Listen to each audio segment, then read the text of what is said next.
the headlines in the morning's newspapers then, and we'll take a look at The Guardian first of all. A picture there of Birmingham's captain Stephen Carr lifting the Carling Cup after their win over Arsenal at Wembley yesterday. Plus, their main story relates to goings-on in Libya and how boundaries between so-called Gaddafi-ruled territory and neighbouring areas appear now to be fairly fluid. We'll turn our attention now to the Daily Mail, who claim that a quarter of cancer sufferers are turned away by their GPs with early symptoms dismissed as being minor ailments. Plus, questions being asked about Prince Andrew's suitability to represent Britain following his alleged links with a 17-year-old girl employed as an erotic masseuse by his friends.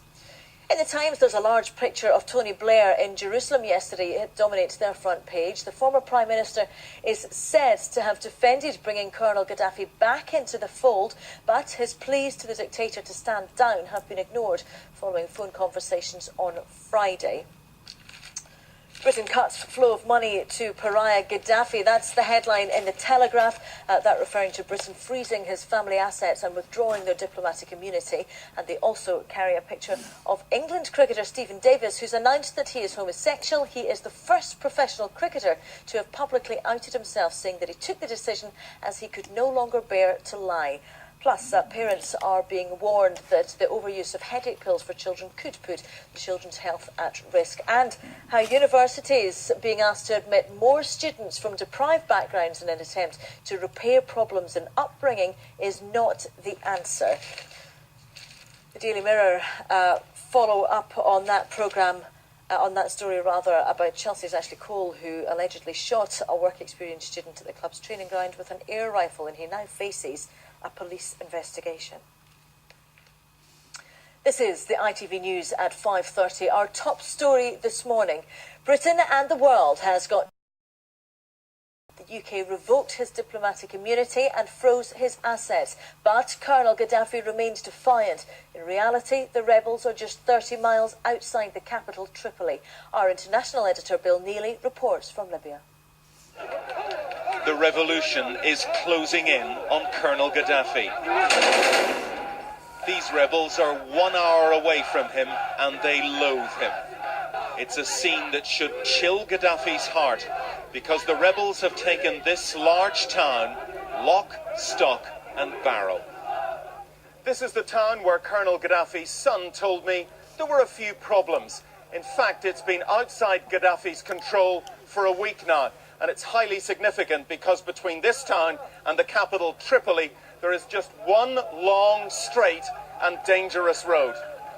When the rebels took the town, they took the weapons from the army barracks. 4 tanks, 12 anti-aircraft guns. They are ready for a fight and they want to take it to Gaddafi. Tripoli, sooner or later we're going to get to Tripoli and we're going to liberate Tripoli from every site in the city. How soon do you think you will do that? Maybe in a few days, maybe tonight, maybe tomorrow, I don't know. You're very confident. I hope so. The rebellion here began with protesters attacking the police station, which is still smouldering. The weapons from this police station are now in the hands of the rebels. There is no police, no army, not a single trace of Gaddafi's regime left in this town. These men are prisoners, Gaddafi's militiamen being taken away. The protesters they shot show us their wounds. More than 20 were killed. These open graves are for those the rebels expect to lose. What do you think will happen now to Colonel Gaddafi? We will kick Gaddafi out. We will kick him, sure. This is the last town before Tripoli, the back door into Gaddafi's stronghold, and these men have just kicked it open. It's time for freedom. We want to fight. But Gaddafi's tanks line the road to Tripoli. Some of his elite battalions are lying in wait. We passed checkpoint after checkpoint before we got to the rebels. Gaddafi's officials told me the men in this town are Al-Qaeda terrorists. They denied that.